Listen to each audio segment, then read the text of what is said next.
Platform के इस खास कार्यक्रम राष्ट्रीय सर्वोपरि पर हमारा हमेशा से ये कोशिश रहती है कि राष्ट्र के जो अहम मुद्दे हैं हम आपके बीच में उसे लेकर आए और उस पर एक ऐसी डिबेट करें जिससे आप और हमारे देश की जितनी भी जनता है उसे जो हमारे देश में चल रहा है उसके बारे में पता चल सके।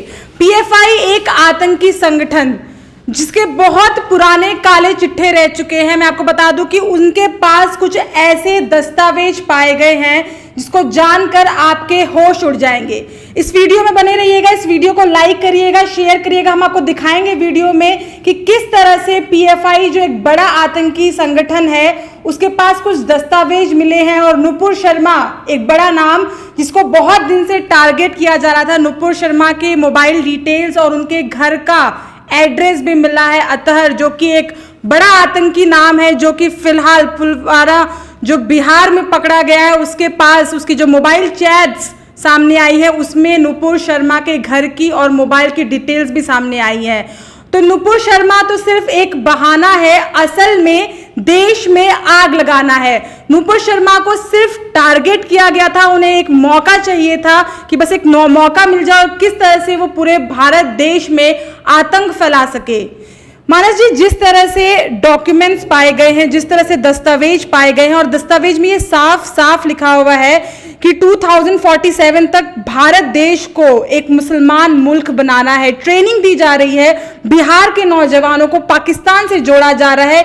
क्या ये डराता नहीं है? क्या ये आपको तंग नहीं करता ये विचार सोचकर? देखिए, ये विचार सोचकर एक बार तो तंग करता है, क्योंकि ये साजिश जो चल रही थी वो साजिश बहुत पिछले जब से देश आज़ाद हुआ तब से ये पूरी प्लानिंग चल रही थी कि एक ना एक दिन हिंदुस्तान को हम पाकिस्तान बनाएंगे। गजवाए हिंद जो नाम था आज का नहीं है, गजवाए हिंद ये इन लोगों का पूरा एजेंडा था। आज वो जो डॉक्यूमेंट्स मिले, आपने जो सीक्रेट डॉक्यूमेंट्स की बात की है, वो कुछ पन्नों के डॉक्यूमेंट्स हैं, लेकिन वो डॉक्यूमेंट्स दिखाते हैं कि कैसे ये लोग प्लानिंग करके तहत पीएफआई, क्योंकि पीएफआई के सनसनीखेज ये डॉक्यूमेंट्स हैं। पीएफआई का ये डॉक्यूमेंट साफ तौर पे दर्शाता है कि नुपुर शर्मा, जो आपने कहा नुपुर शर्मा तो एक बहाना है, वाकई में इनको एक मौका चाहिए। उस मौके को लेकर के ये तुरंत ही कूद जाते हैं। उसमें सबसे अहम बात आपने साक्षी देखा होगा, जो मेन पॉइंट लिखा है कि जब वक्त आए मुसलमान एक हो जाएं, संविधान, अंबेडकर और तीसरा पॉइंट तिरंगा, ये तीन चीज लेकर के हमेशा निकल जाएं। आपने देखा होगा यही पैटर्न सीएनआरसी में भी दिखा था। यही पैटर्न कभी भी देश में कोई दंगा होता है तो इनको जब इनके खिलाफ जब कोई कार्रवाई होती है, शाहीन बाग में ये लोग क्या कर रहे थे? शाहीन बाग में ये लोग तिरंगा, संविधान और अंबेडकर के नाम पर क्या कुछ कर रहे थे। और अब देखिए इनका पूरा जब दस्तावेज सामने आया है तो ये वो यकीन मानिए हिंदुस्तान में रह करके ये हिंदुस्तान के विभीषण हैं और हिंदुस्तान में रह करके कैसे ये पाकिस्तान का एजेंडा यहाँ चला रहे हैं। और पीएफआई को बाकायदा हम संगठन मान रहे हैं और पीएफआई को बैन करने के कई बार बात कही गई है, लेकिन पीएफआई अभी फुल रूप से एक्टिव है। ये विश्वेश, जिस तरह से दस्तावेज जो सामने आया उसमें ये लिखा गया है कि अगर 10% मुसलमान भी, अगर 10% में आपको बता दूं कि साफ साफ आंकड़े देखने को मिले हैं कि अगर 10% भी मुसलमान हमारे पक्ष में आ जाते हैं तो भी हमारा बहुत बड़ी जीत होगी, तब भी हम हिंदू जो राष्ट्र है उसको अपने कब्जे में ले सकते हैं। देखिए, पीएफआई संगठन, जैसा कि आपने कहा कि उस डॉक्यूमेंट में 2-3 चीज़ें खुलकर सामने आई। पहली चीज़, जैसा मानस जी ने बताया कि इन लोगों ने पूरी तैयारी की हुई थी कि देश के संविधान के दम पे, अंबेडकर के नाम के दम पे और झंडे, तिरंगा नहीं झंडा, एक्चुअली सही मायने में तिरंगे से तो इनको बहुत नफरत है। तिरंगा ही एक ऐसा मुद्दा है जिसको लेकर ये भड़के रहते हैं। तो झंडा, ये झंडे को ये बदलना चाहते हैं। इनका पहला तो मुद्दा यही है जो बार बार हमने देखा है, बार बार ये सवाल उठाते हैं कि हम तिरंगा क्यों अपने घर में लगाएंगे, हमें झंडा बदलना है। दूसरी चीज, पीएफआई संगठन अगर आप देखें कि कब से बना, 1993 में बना। नेशनल डेमोक्रेटिक फ्रंट ने इसे बनाया। नेशनल डेमोक्रेटिक फ्रंट का अगर आप देखेंगे पुरानी हिस्ट्री तो आपको पता चलेगा कि ये जो संगठन थे ये शुरुआत से ही आतंकी गतिविधियों में संलिप्त थे। पीएफआई का मैं सही से बताऊं तो इराक और सीरिया में इन लोगों ने आईएसआईएस में अपनी बाकायदा वो भूमिका निभाई हुई है। पीएफआई एक ऐसा संगठन है जो लगातार, चाहे देश में सीएनआरसी की बात हो, चाहे देश में किसी भी मुद्दे को लेकर बात हो, ये मुस्लिम के इर्द गिर्द मंडराते रहते हैं। और इनका सीधा सा एक सिद्धांत है कि हम किसी तरीके से देश को विभाजित करें, देश में रह रहे हिंदुओं को धर्म और जाति के नाम पे विभाजित करें। और जब देखिए, डिवाइड एंड रूल बहुत सिंपल सा फॉर्मूला था जो अंग्रेजों ने भी निभाया और बहुत अच्छे से उस पर काम किया, बहुत दिनों तक राज किया, सेम वही फॉर्मूला पीएफआई कर रही है। अब आपको मैं बता दूं कि पीएफआई जो संगठन है, आपको मैं बताऊं ये संगठन शुरुआत से, चाहे आप पीएफआई देश भर में दंगे फैलाने के तो आरोप है ही है, इसके साथ इस संगठन का नाम कई राजनीतिक हत्याएं कराने के अलावा लव जिहाद में भी सामने आया है। 2016 में बेंगलुरु के आरएसएस नेता रुद्रेश की हत्या हुई। अज्ञात बाइक सवारों ने उनकी हत्या की थी। शहर के शिवाजी नगर से हुए इस मर्डर में पुलिस ने 4 लोगों को गिरफ्तार किया था और चारों के चारों लोग पीएफआई से संबंधित थे। उसके बाद पीएफआई उत्तरी कुन्नूर में एक ट्रेनिंग कैंप भी चलाने का आरोप लगा था इसके ऊपर, जिसमें 2013 में कुन्नूर पुलिस ने बताया था कि इस कैंप से तलवार, बम, देसी पिस्टल और आईईडी ब्लास्ट में काम आने वाली चीजें बरामद हुई थी। जैसा कि हमने अभी दस्तावेज, मैं चाहूंगा कि आप हमारे दर्शकों को वो दस्तावेज भी दिखाएं, उनकी तस्वीरें भी दिखाएं जिसमें ये खुलासे हुए हैं। तो उसमें एक खुलासा ये भी हुआ है कि ये लोग फिजिकल ट्रेनिंग के नाम पर रॉड और तलवार चलाने की ट्रेनिंग दे रहे थे। जी, पहले इनको ये ट्रेनिंग दी जाएगी, जो नौजवान है उनको ट्रेनिंग दी जाएगी, नहीं दी जा रही थी बकायदा पटना में इसका पूरा। इसी की तुलना मैं बता दूं कि जिस तरह से इनको ट्रेनिंग दी, इसी की तुलना पटना के एसएसपी ने किया था आरएसएस की उस ट्रेनिंग से जो लाठी सिखाना नौजवान को सिखाते हैं। लेकिन राष्ट्रभक्ति में और आतंकवाद में कितना बड़ा डिफरेंस है। अब तो दस्तावेज भी सामने आ गया, तो सोचिए कि कितना बड़ा ये लांछन है जिस तरह से कंपैरिजन किया जाता है। एक और चीज जो मैं सामने लाना चाहूंगी कि दस्तावेज में ये चीज भी मेंशन्ड है साफ साफ कि जो अल्पसंख्यक हैं, जैसे कि हम सिख, ईसाई, जैन, बौद्ध धर्म को मान ले, अल्पसंख्यकों के साथ मिलकर किस तरह से आरएसएस के खिलाफ भड़काना है, इस चीज का भी जिक्र किया गया है। क्योंकि आरएसएस जो है वो राष्ट्रवादी संघ है। बचपन से ही बच्चों में राष्ट्र हित और राष्ट्र के बारे में, जैसे कि हमारे इस प्रोग्राम का भी नाम है राष्ट्र सर्वोपरि, तो देश में जिस तरह से आतंकवादी गतिविधियां फैलाने का पूरा एक टारगेटिंग किया गया। और सबसे पहली बात मैं ये भी आपको बता दूं कि इस डॉक्यूमेंट के पहले पेज पे साफ साफ ये लिखा गया है कि ये बहुत प्राइवेट, बहुत प्राइवेसी वाला डॉक्यूमेंट है, इसे सबके सामने ना ले जाया जाए। तो ये सारी चीजें खुल के सामने आ रही है। इसमें कुछ चीज़ें ऐसी हैं जो एक्चुअल में हम लोग को पता थी। हम अपने चैनल पर बार बार जो चीज़ें हमने कई बार कही हैं पीएफआई को लेकर, इन लोगों के लेकर के जो देश में षड्यंत्र रचते हैं, हम बार बार कहते हैं संविधान, अम्बेडकर और तिरंगा। हम शाहीन बाग का मुद्दा उठा, हम बार बार ये कहते थे कि जब इनकी अपने पर आती है तो ये क्या करते हैं, ये तीनों चीज़ों को लेकर के एक हाईलाइट करने का प्रयास करते हैं कि हम लोग सबसे बड़े देशभक्त हैं। अब इसमें सोचिए, इसमें जो चीज़ें लिखी हुई थी, आज नूपुर शर्मा का बयान आया है, आज गला काटने की बात की गई है, लेकिन ये 2047 वाला जो प्लान था ये बहुत पहले से इनका बना हुआ है। और ये जो चीज़ें की गई हैं कि किस तरह से, असल में इसमें सबसे अहम बात जो प्लान अगर ये देखेंगे पूरा इनका जो 2047 वाला प्लान है, एक एजेंडे के तहत एक स्टेप बाय स्टेप काम करने का इन्होंने था। पहले पीएफआई से जितना ज़्यादा मुसलमानों को जोड़ने का प्रयास करेंगे। तो इनका ये था कि 10% जब मुसलमान पीएफआई से जुड़ जाएंगे तो हमें क्या करना है, क्योंकि देखिए कई चीज़ें हैं। एक तो जो जनसंख्या है वो बढ़ा करके जनसंख्या को बढ़ाएंगे मुसलमान, पीएफआई से ज़्यादा लोग जुड़ेंगे। अगर जितना मुसलमान देश का 10% मुसलमान अगर पीएफआई से जुड़ जाता है तो क्या करेंगे ये लोग, ये पूरी तरह से ये इसीलिए कहीं जनसंख्या नियंत्रण कानून लाने से तकलीफें भी इसीलिए बढ़ रही है। ये पूरी तरह से एजेंडे के तहत है। ये लोग शरीयत को इसलिए बात बीच में लाते हैं कि कहीं जनसंख्या नियंत्रण कानून ना आ जाए, और इसी को लिखेंगे कि जनसंख्या नियंत्रण कानून अगर आया तो मुसलमान विरोधी है, इसीलिए मानते हैं कि मुसलमान विरोधी है। असल में मुसलमान विरोधी नहीं है, गजवाए हिंद का एक बहुत बड़ा साजिश है जिसके तहत जनसंख्या नियंत्रण कानून नहीं लाने दिया जा रहा है। और ये लोग स्टेप बाय स्टेप पहले क्या करेंगे, पीएफआई से ज़्यादा लोग को जोड़ेंगे, फिर वहाँ क्या करेंगे, फिर कहेंगे कि हिंदू मुसलमानों अलग अल्पसंख्यकों को अपने साथ जोड़ने का प्रयास करेंगे, हिंदुओं को अलग करेंगे। फिर ये लोग, उसमें लिखा हुआ है, फिर SC ST OBC जो होंगे उनको क्या करेंगे, उनको लेकर के और अपर जातियों को लड़ाएंगे। अभी चल रहा है, अभी भी ये चल रहा है कि आपस में लड़ाएंगे कि उन लोगों को अपने तरफ करें। आप देखिए शेड्यूल कास्ट में मैक्सिमम बहुत सारे लोग हैं जो धर्म परिवर्तन करके बहुत सारे लोग मुस्लिम बन चुके हैं, बहुत सारी जगहों पे देखा गया है। वो लोग क्या करते हैं, 2-4 लाख रुपए ऑफर कर देते हैं, वो उस धर्म को अपना लेते हैं। तो मतलब ये एक एजेंडा इस तरह से चल रहा है कि 2047 तक जो प्लान था, और आज ये सबसे बड़ी हमारे आपके लिए खुशनसीबी है कि ये प्लान जो इनका खुलकर सामने आया है और मोदी सरकार ने, ये वाकई में सबसे बड़ी कामयाबी हम मान रहे हैं। ये प्लान खुलकर आया, टेरर जो प्लान था पटना का जो था, हम बधाई देना चाहते हैं हमारे शासन को, हमारे जो खुफिया एजेंसी जिन लोगों ने ये खुलकर दस्तावेज तक सामने ला दिए, उनकी सच्चाई वाकई में पेपर पर आ गई। अभी तक तो सिर्फ बातें में होती थी, लेकिन दस्तावेज पेपर पर आ गए कि ये लोग प्लान कैसे कर रहे हैं।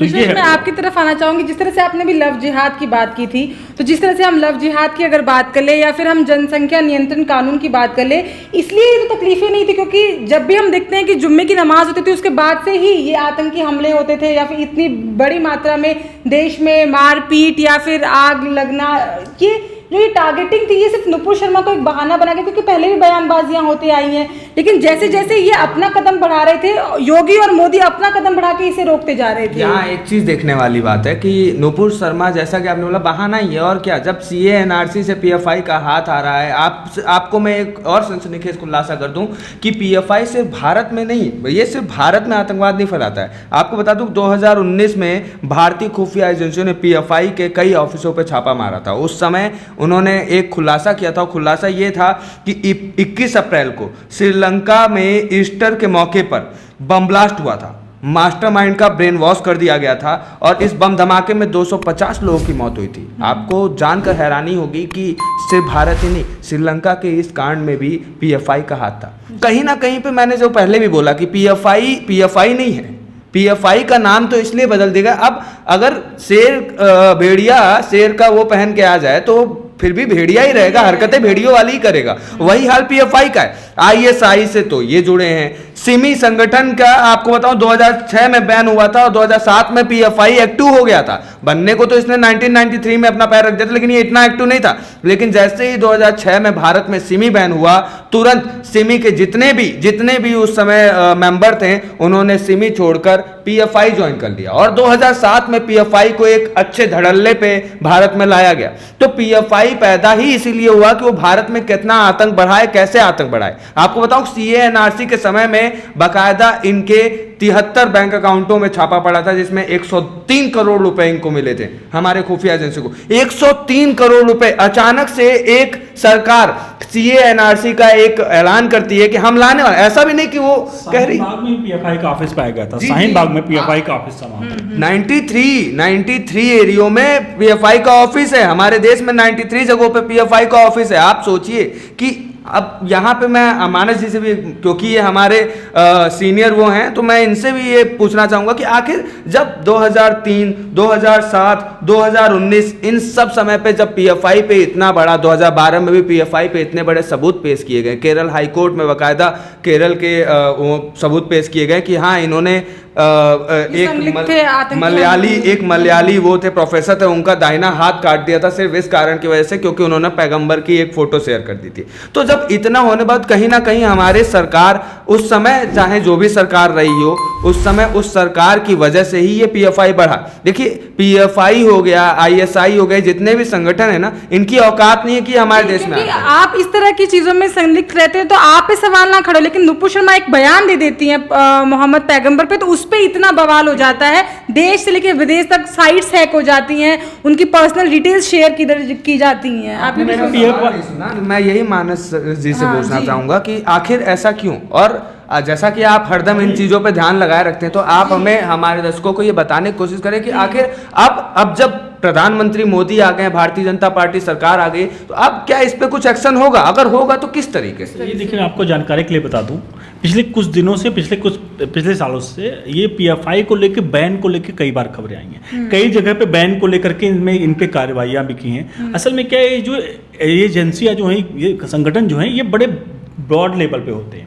वैसे विश्व स्तर, जैसे आपने कहा कि अफगानिस्तान में और सब जगह पे इन लोगों का मेन है, तो ये लोग बहुत ही ज़्यादा मतलब जटिल, इनको एकाएक बैन कर पाना बड़ा मुश्किल सा साबित होता है, क्योंकि ये लोगों को पीएफआई, देखो पीएफआई एक नाम है, पॉपुलर फ्रंट ऑफ इंडिया, और ये पॉपुलर फ्रंट ऑफ इंडिया कौन है? ये लोग हैं जो इनके साथ जुड़े हुए हैं। अगर इनको एकाएक इन पे बैन करी जाए, इन पे कार्रवाई की जाए, तो क्या होता है कि ये लोग निकल के आते हैं, और वो लोग कौन होते हैं? हमारे आपके बीच लोग बैठे हुए होते हैं, तो इनको भी पहचानना पड़ता है। तो कई चीजें ऐसी हैं जिनको लेकर सरकार काम तो कर रही है। पीएफआई को बैन करने के लिए कितनी बार मेरे ख्याल से गृह मंत्रालय की तरफ बहुत कई जगहों पर कई बार इस तरह के एक्शन की बात आई है, लेकिन पीएफआई, हमें लगता है कि ये जो चल रहा है, ये पीएफआई को बैन करने की ही तरफ, क्योंकि सबूत बहुत बड़े मिले हैं। अब की बार पूरा दस्तावेज मिल गए हैं, तो अब की बार पीएफआई को बैन करने का पूर्ण रूप से। और एक बात आप लोग जो बात कर रहे थे, पीएफआई एक शब्द होता है जिहाद।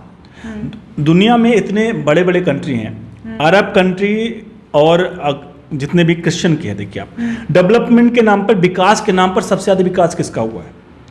56 इस्लामिक देश हैं, 57 इस्लामिक देश हैं। हम विकास के बारे में बात करें, मानसिकता, ओपन मानसिकता के बारे में बात करें, तो जितना यूरोप के कंट्री हैं, जितना लाइक अमेरिकन है, जितना यूके की जितना डेवलपमेंट है, विकास है मानसिक तौर पर, उतना विकास नहीं है। आज भारत में ये विकास बहुत तेजी से हो रहा है। तो ये कट्टरता, एक जिहाद जो होती है, ये विकास नहीं करता है। ये मैं इस्लाम पे खड़ा सवाल नहीं खड़े करता हूँ, लेकिन अगर कोई भी धर्म अगर ये कहता है कि मैं ही सर्वोपरि हूँ, मेरे आगे कोई नहीं है, तो मुझे लगता है कोई भी धर्म है, वो धर्म का सवालिया निशान के घेरे में आता है।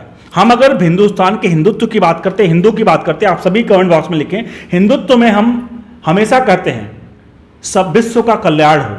जब भी हमारे यहाँ पूजा होती है, हम पूजा करते हैं, तो आखिरी में जरूर कहते हैं कि विश्व का कल्याण हो। मतलब हम अपने लिए नहीं बात करते हैं, हम पूरे समूची मानव जात की बात करते हैं। किसी धर्म, किसी जात से आता हो, तो इसलिए विश्व के कल्याण की बात करते हैं। और एक धर्म ऐसा कहता है कि केवल हम ही हैं, हम ही सर्वोपरि हैं। तो आप सोचिए कट्टरता क्या करे। लेकिन यही कट्टरता अफगानिस्तान में देख लीजिए क्या हालत है। अफगानिस्तान में खुद मर रहे हैं। पाकिस्तान के क्या हालत है, बांग्लादेश में देख लीजिए, भूखे मर रहे हैं। तो ये चीजें जो है ना, खुलकर सामने आ रही हैं, और साफ तौर पर कट्टरता इनका निस्तो नाबूद खुद को कर रहे हैं, खुद को खत्म कर रहे हैं कट्टरता के नाम पर। और पीएफआई के साथ भी मुझे लगता है सरकार जल्द इस एक्शन लेगी, और पीएफआई को बैन करने की जो कदम है, वो कदम जल्द ही मेरे ख्याल से आपके सामने खबर आ जाएगी इसको लेकर के। तो जिस तरह से आपने देखा कि किस तरह से पीएफआई के पास जो दस्तावेज मिले हैं वो डरा देने वाले हैं, किस तरह से नुपुर शर्मा को टारगेटिंग किया गया है। डिबेट के आखिर में मैं लास्ट कमेंट की तरफ चलूंगी। मैं विश्वेश आपकी तरफ आऊंगी, क्या चाहते हैं आप, एक लास्ट कमेंट क्या करना चाहेंगे? देखिए, लास्ट कमेंट में यही रहेगा कि पीएफआई अगर अब समय रहते पीएफआई जैसे संगठनों को नहीं रोका गया, तो हम केरल के हालात देखते हैं। अक्सर हमारे अभी हाल ही में हमारे मुख्यमंत्री योगी आदित्यनाथ ने यूपी में चुनाव से पहले कहा था कि चुनाव में सोच समझ के वोट करिएगा, वरना कहीं ऐसा ना हो कि यूपी का हाल भी केरल पे हो जाए। तो बहुत सवाल खड़े किए गए थे कि ऐसा कैसे, यूपी और केरल में क्या अंतर है, केरल बहुत डेवलप है। लेकिन केरल जितना डेवलप है उतना ही खत्म समय होता जा रहा है। केरल के आप चाहे केरल में रह रहे हिंदुओं के हालात देखिए, तो ये जो केरल के हालात हैं, या फिर इस वक्त जो बंगाल के हालात हैं, जहां पर इस वक्त सांप्रदायिक सौहार्द को बिगाड़ा जा रहा है, तो इसमें कहीं ना कहीं पे किसी जुनैद या किसी उसका हाथ नहीं। ये सभी लोग संगठित होके एक पीएफआई बने हुए हैं। ये जुनैद हो चाहे जितने भी हो, मैं आपको बता दूं कि इवन प्रीतिश नंदी भी अगर ऐसे कमेंट कर रहे हैं तो ये पीएफआई के ही दम पे कर रहे हैं। तो ये एक संगठन ऐसा बन गया है भारत में, जो अब भारत के लिए एक नसूर बनता जा रहा है। और इस नसूर को जब तक जल्दी इलाज नहीं किया गया, तो ये आगे चल के हमारे लिए बहुत दिक्कत करेगा। तो मेरी तो सरकार और सभी पुलिस प्रशासन, कानून व्यवस्था से यही मांग रहेगी, और खास करके माननीय सुप्रीम कोर्ट से, कि कृपया करके नुपुर शर्मा पर टिप्पणी करने की जगह आप ऐसे संगठनों पे कोई कड़क कदम उठाइए, वरना वो वक्त दूर नहीं है जब हम सुप्रीम कोर्ट में सरिया कानून देखेंगे, भारत का कानून नहीं।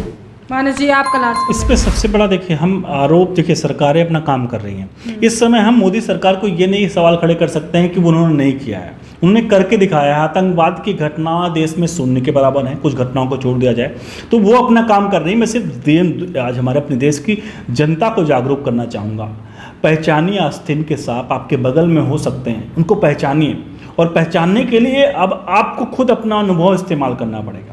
पीएफआई आपके बगल में पीएफआई से जुड़ा हुआ व्यक्ति है, और वो पीएफआई के साथ मिल करके देश के खिलाफ साजिश रच रहा है पीएफआई से जुड़ करके, तो आपको समझना पड़ेगा, हमें आपको जागरूक होना पड़ेगा। सरकार अपना काम करे, लेकिन एक बात यह है कि ये समय रहते ये चीज़ें खुलकर सामने आ गई, लेकिन एक सब मन में डर एक और भी रहता है कि ऐसे कितने दस्तावेज हैं जो अभी हो सकता है कि छिपे हुए हों, और उनको हम कब तक निकालें। बहुत सवाल है, लेकिन एक बात तो तय है कि इस समय जो सरकार काम कर रही है वो राइट डायरेक्शन में जा रहा है। बस इतने भी मेरा आखिरी कमेंट यही होगा कि राइट डायरेक्शन में ये सारा कुछ जा रहा है।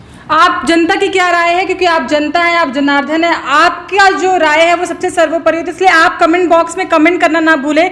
कमेंट करके हमें जरूर बताएं कि इस मुद्दे पे आपकी क्या राय है। इस वीडियो को लाइक करें, शेयर करें, और देखते रहे ऑल इन न्यूज़ नेशन। बहुत बहुत धन्यवाद।